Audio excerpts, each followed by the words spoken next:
¿Qué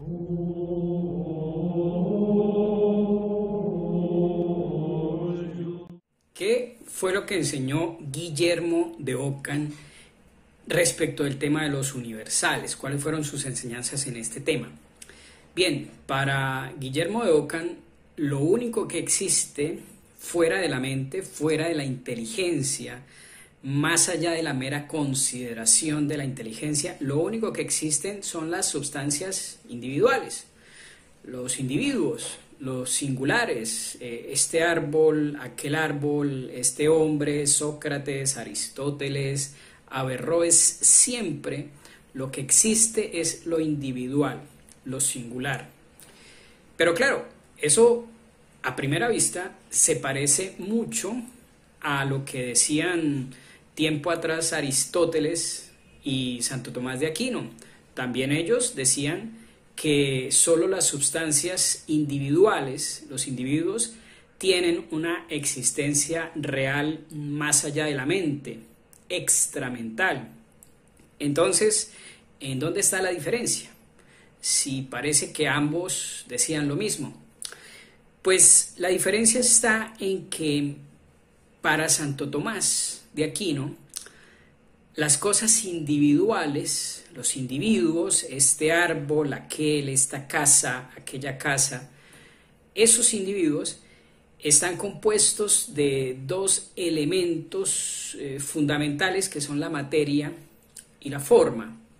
Entonces, por ejemplo, en una casa encontramos elementos materiales y elementos formales.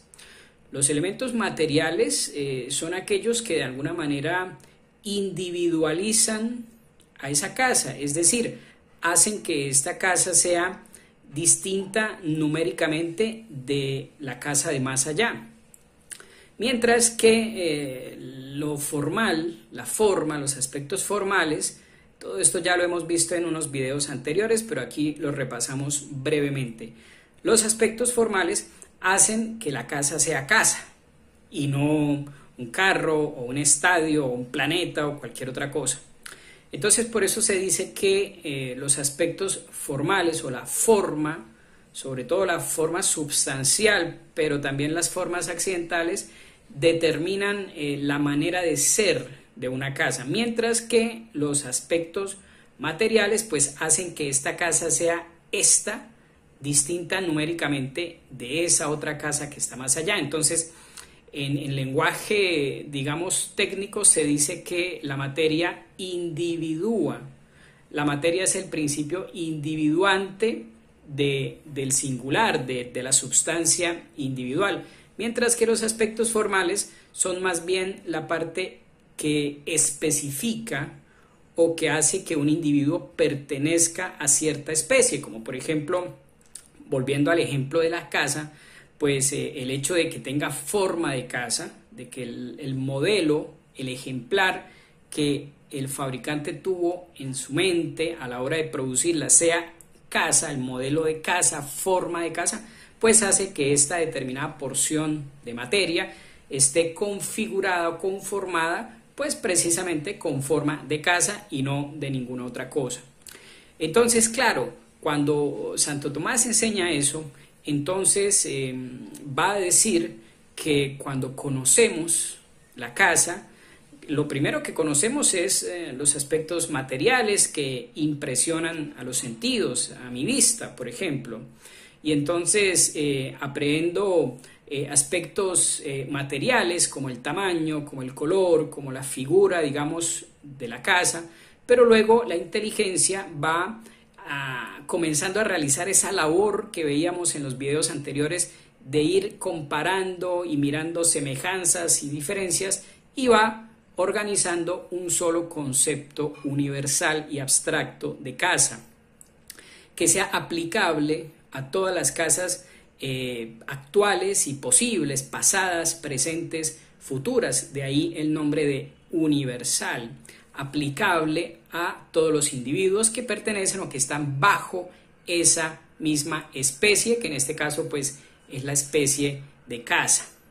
Bien, entonces para Santo Tomás, cuando conocemos un individuo, lo que hacemos es dejar de lado los aspectos materiales que lo individúan, que lo separan numéricamente de los demás individuos de esa especie, y nos quedamos con el concepto abstracto, ¿sí? Tomado, aprehendido, separado, abstraído precisamente de las condiciones materiales, y por lo tanto el resultado es ese concepto que es inmaterial, que es universal, que es abstracto y que me da a conocer la naturaleza, la esencia, la especie de ese individuo, y que es una naturaleza, una especie, una esencia que se da o que es participada en todos los individuos que están bajo esa especie. Entonces, por ejemplo, yo puedo decir que casa es una construcción hecha para que una familia la pueda habitar, y entonces ese es el concepto de casa. Y claro, es un concepto que yo lo puedo aplicar a cualquier casa que he visto, a las que no he visto, a las casas que existen, a las que no existen, a las que fueron en el pasado, a las que serán en el futuro. Es un concepto completamente abstracto y universal, y que responde o que me da a conocer lo más íntimo de eso que tengo delante de mí. Mientras que la materia es lo que hace que esa casa sea esa y no la que está al lado, ni la que está más allá, ni las casas que están en otro barrio, porque seguramente están hechas con otros materiales que son numéricamente distintos. Los ladrillos, por ponerlo de forma concreta, los ladrillos que conforman las paredes de esta casa concreta no son los ladrillos que conforman los de la otra casa de al lado. Entonces la materia la individúa, la hace individual, la hace separada, la convierte en una unidad separada de las demás unidades, pero todas comparten el hecho de pertenecer a la especie o al concepto de casa. Todas responden exactamente a ese mismo concepto. De manera que se puede decir en resumen que para Santo Tomás ese concepto universal que abstrae la inteligencia, el intelecto, y por medio del cual conocemos la naturaleza, que es compartida por un conjunto de individuos que se individúan precisamente por su materia, la materia como principio de la individuación, del convertirse en individuos, cada uno de los miembros de la especie. Ese universal, ese concepto universal, aunque es universal en la inteligencia, no es universal en el individuo. En el individuo, esa naturaleza que yo en la inteligencia conozco de manera universal gracias a la abstracción. Ustedes recuerden en el video anterior cuando hablábamos de la abstracción y decíamos que era ese proceso por medio del cual la inteligencia como que toma de lo individual solamente los aspectos o el aspecto común, universal, la esencia aplicable a todos, y deja de lado la parte material individuante. Entonces, decimos que ese universal que abstraemos, que tomamos y que nos permite conocer lo que las cosas son en su intimidad, en su esencia, tiene un fundamento en el individuo. Hay algo en el individuo que me permite a mí abstraer ese universal, que es universal en la inteligencia, pero que tiene un fundamento en los individuos compuestos de materia y forma. Precisamente ese universal es o hace las veces o es imagen de la forma, del aspecto formal, substancial o accidental que está en el individuo, aunque en el individuo está de manera individual porque está unido a una cierta porción de materia que lo convierte en esta casa, en este hombre, en este perro, distintos numéricamente de otras casas, de otros hombres o de otros perros. Bien, para Guillermo de Ockham todo esto no es así, tan sencillo como eso. Todo esto ocurre de otra manera completamente diferente. Guillermo de Ockham parte de la afirmación radical de que única y exclusivamente existe lo individual y nada más que lo individual, pero de tal manera que en el individuo no hay nada que pueda dar pie a eso que Santo Tomás llama abstracción de lo universal y de la esencia, no. Para Guillermo de Ockham, en el individuo todo lo que existe es absolutamente individual y por lo tanto el conocimiento no consiste en una pretendida abstracción de los aspectos formales comunes que están en los individuos, sino que para Guillermo de Ockham el conocimiento más bien consiste en la captación sensible de esos individuos, de esos singulares, y a través del lenguaje yo creo palabras, algunas para referirme a individuos, como por ejemplo a Sócrates. Entonces está el nombre propio Sócrates, Aristóteles, Santo Tomás, y por otro lado también tengo la posibilidad, la inteligencia tiene la posibilidad de crear palabras para referirme a grupos de individuos que se parecen. Entonces el universal es para Guillermo de Ockham un término común, no es la imagen, la representación de la forma substancial presente individualmente en cada singular, sino que el universal es un término, es una palabra con un significado común, con una capacidad de referencia. Entonces, por ejemplo, volviendo al ejemplo de la casa, mientras que para Santo Tomás el concepto casa es algo real, aunque universal en la mente y singular en el individuo, para Guillermo el concepto de casa es simplemente una palabra con una significación común, es decir, una palabra que yo para el lenguaje, para el uso lingüístico, fabrico o creo para poder referirme a muchos individuos, sujetos singulares que en la percepción sensible veo que se parecen. Entonces aquí veo una cierta construcción, allá veo otra cierta construcción, y después de ver una cierta cantidad de construcciones veo que se asemejan en algunas características. Entonces, para no tener que nombrarlas una por una, fabrico o creo una sola palabra con una significación común y digo casa,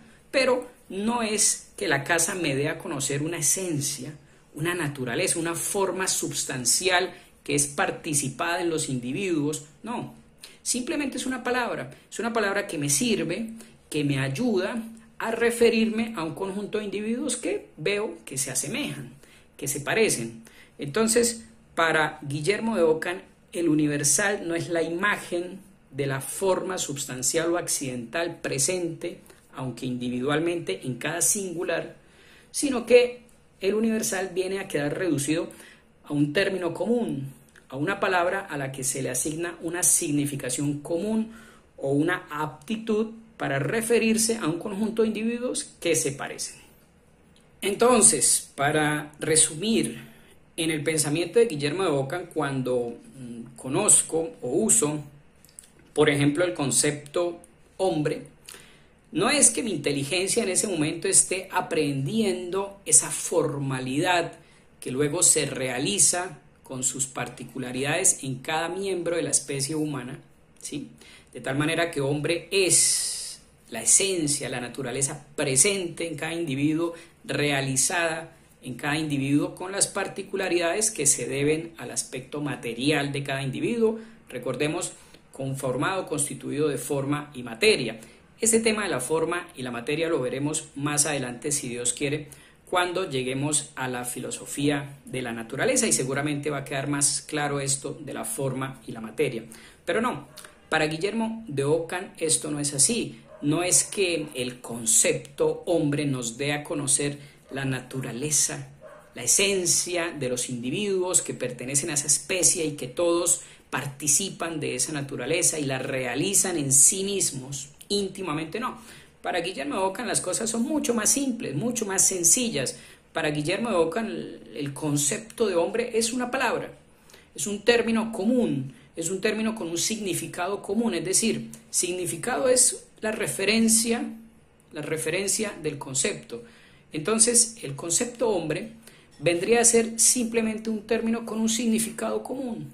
Aquí está Sócrates, allá está Aristóteles, aquí está Berroes, aquí está Santo Tomás, y veo a través de mis sentidos, de la percepción sensible, que se parecen, que comparten características, que se asemejan. Entonces, para evitar tener que nombrarlos uno por uno y poder nombrarlos en conjunto y entendernos en el lenguaje unos con otros, entonces la inteligencia crea el concepto de hombre.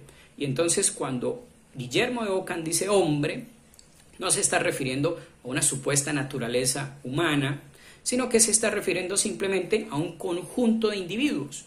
Un conjunto de individuos que, si vamos a ver, esencialmente no tienen nada en común, pero se parecen. Entonces los agrupo por una comodidad lingüística para poder mencionarlos en grupo. ¿Qué ha pasado acá? Pues según el padre Guillermo Fraile, en su grandiosa historia de la filosofía, que recomiendo su lectura, en el capítulo donde habla precisamente de Guillermo de Ockham, el padre Fraile lanza una afirmación que es bastante contundente y bastante seria y grave. Y es que el padre Fraile dice que sencillamente lo que le pasó a Guillermo de Ockham fue que confundió la imaginación con el entendimiento, siendo que son facultades distintas, de conocimiento, ambas, pero distintas. ¿Por qué dijo el padre Fraile semejante cosa? Pues bien, la imaginación es una facultad de conocimiento sensible, del orden de lo sensible, que nos permite conocer del orden de lo sensible como nuestros sentidos externos. La imaginación es uno de los sentidos internos. Y entre otras cosas, la imaginación puede tomar todas las sensaciones y crear una cierta imagen común, Por ejemplo, para volver al ejemplo de la casa, veo esta casa, luego veo esa, luego veo otra, luego mañana veo otras, y después de un tiempo resulta que la imaginación que ha estado almacenando todas estas múltiples sensaciones puede, si yo quiero, puede mi imaginación perfectamente formar, tomando de aquí y de allá, de todas esas sensaciones, tomando como cosas que se repiten, cosas que siempre están en todas esas casas, y formar una sola imagen de casa como común. Entonces, por ejemplo, si yo les digo a ustedes que tomen un trozo de papel y dibujen una casa, pues seguramente ustedes no van a dibujar ninguna casa específica en particular que ustedes recuerdan, como una foto que ustedes recuerdan de la casa del vecino, de la de ustedes. Seguramente ustedes harán como hacen los niños en el colegio, a los que se les pide dibujar una casa, y entonces dibujan una cierta estructura rectangular o cuadrada, le pintan un par de ventanitas, una puerta, el techo, las paredes y un arbolito afuera, y esa es la imagen de casa. Claro, esa imagen no es ninguna casa en particular que ustedes o que yo hayamos visto. Es una cierta imagen común que nuestra imaginación puede crear quedándose con ciertos elementos. Pero no es ninguna casa en concreto, pero tampoco es todavía el concepto de casa. Todavía es imagen, es decir, todavía es singular, todavía tiene esta ventana y esta otra ventana y esta puerta, y todavía está dibujada en trozo de papel, es decir, todavía estamos en el nivel de lo sensible, de lo asequible a los sentidos, todavía representa una cierta casa de alguna manera común, pero todavía con rasgos físicos, sensibles, identificables, singulares. Todavía no es el concepto. Entonces es la imagen común que crea la imaginación, es como un punto intermedio entre las casas singulares que he visto y el concepto que vamos a ver que es completamente universal, inmaterial y abstracto. Entonces, por ejemplo, para que aparezca el concepto, ahí tiene que entrar en juego la inteligencia. La inteligencia, que es facultad de conocimiento, pero ya no de orden sensible, sino de orden intelectual. Y entonces va a entrar la inteligencia a hacer lo suyo, a cumplir su función, que es la completa desmaterialización. Y entonces la inteligencia, después de comparar esta casa con esta, con aquella, con la imagen común, de compararlo todo, abstrae de todos los factores individuales, individuantes, susceptibles de una realización física concreta, observable, y se queda, por ejemplo, con decir que las casas son, como decíamos hace un rato, estructuras hechas por el arte, por el ingenio humano, por los arquitectos, y que sirven para que una familia los habite y cumpla allí pues su convivencia familiar. Entonces ahí estamos ante un concepto que, si ustedes se fijan, ya no es la casa singular que veo con mis ojos aquí y ahora, tampoco es la imagen que puede producir la imaginación tomando de aquí y de allá y haciendo una cierta casita, pero todavía singular, concreta, a medio camino entre el individual y el concepto, sino que ahora estamos ante el concepto, que es abstracto, que lo he tomado de lo singular, incluso de la imagen, incluso está más arriba que la imagen, tiene una realidad más perfecta que la imagen porque ya no está materializado, singularizado. Estamos ante un concepto, ante una realidad universal, aplicable a todos y cada uno de los singulares de la especie casa, pasados, presentes y futuros. Entonces el concepto pertenece a un orden de realidades superior que nos habla de una potencia de conocimiento superior que es la inteligencia. De hecho, más adelante, cuando entremos en psicología, lo vamos a ver con el favor de Dios. El análisis del concepto de la naturaleza abstracta, universal, inmaterial de nuestros conceptos es uno de los caminos para estudiar la naturaleza de la inteligencia, que es inmaterial, que es una facultad que no opera, que no actúa por medio de un órgano. Eso que nos dicen hoy en día los neurocientíficos de que pensamos con el cerebro es una completa burrada. En realidad pensamos con la inteligencia, y la inteligencia piensa conceptos o aprende conceptos que son universales, abstractos, inmateriales, y eso nos habla de la misma naturaleza de la inteligencia, porque ¿cómo podría una cosa material, física, un órgano corpóreo como el cerebro, manejar, abstraer conceptos que ni son corpóreos, ni son individuales, ni son concretos, sino que son universales, inmateriales y abstractos? Esa es una de las vías para llegar a comprender la naturaleza de la inteligencia, incluso la naturaleza del alma humana, que es finalmente el sujeto donde radica la potencia de la inteligencia. Esos son temas supremamente interesantes, pero pertenecen más bien a la psicología. Los traemos aquí a cuento para ilustrar esa afirmación, esa acusación más bien del padre Fraile, según la cual Guillermo de Ockham confundió la imaginación con la inteligencia.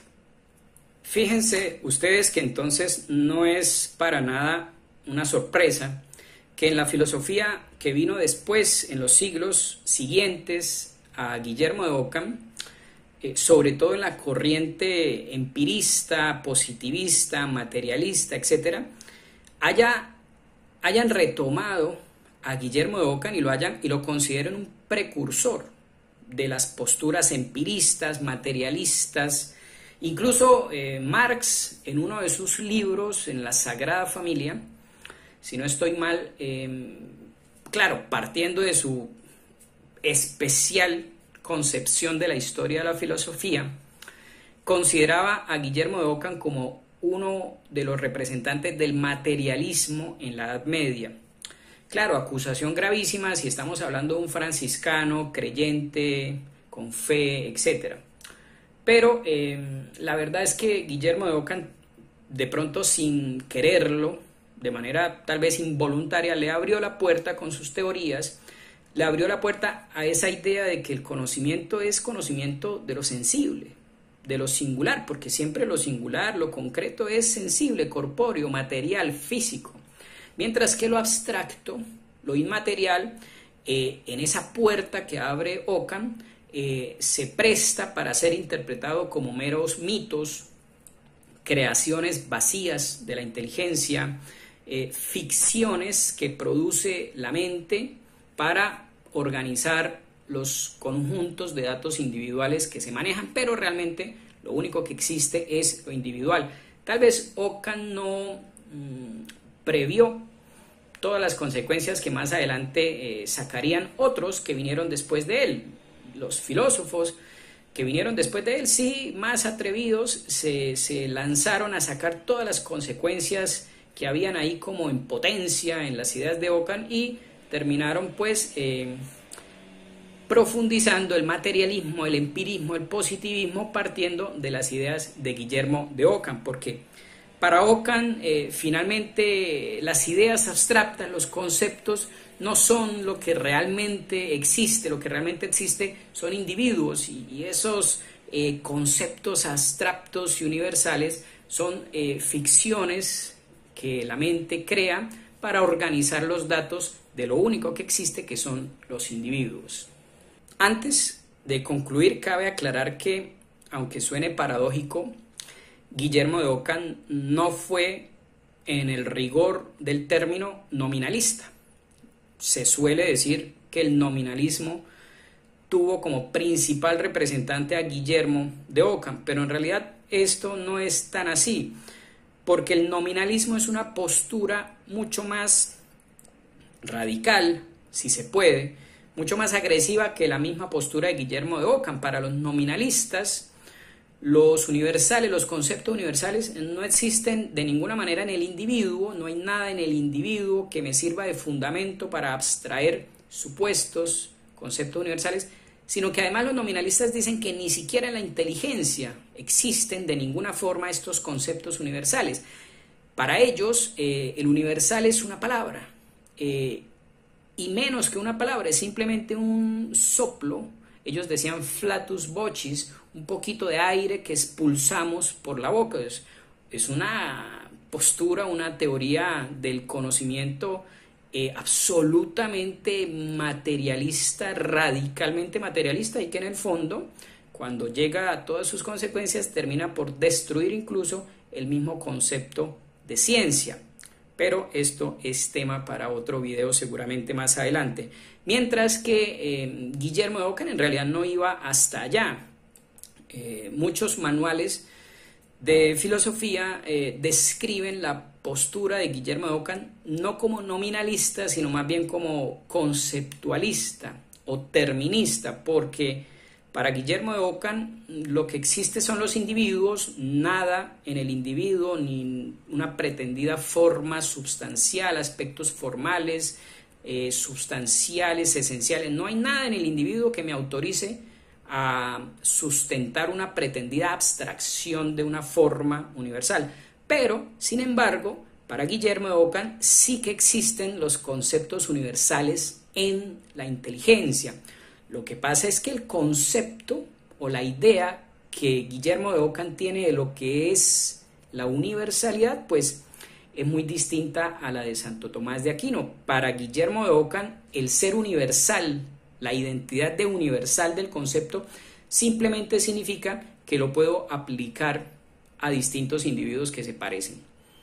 El universal pasa a ser un término con significación común, me sirve para varios individuos, pero efectivamente en la inteligencia sí que existe en ese estado de universalidad ese concepto. Lo que pasa es que simplemente es un término con significación común.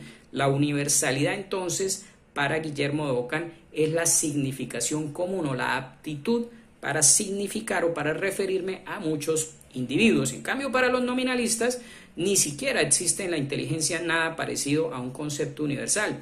Son meras palabras, meros flatus voci, meras ciertas cantidades de aire que expulso por la boca con cierto significado, y que cuando otro lo escucha, lo interpreta y sabe que me refiero a cierta cantidad de individuos o a cierto conjunto de individuos que se parecen.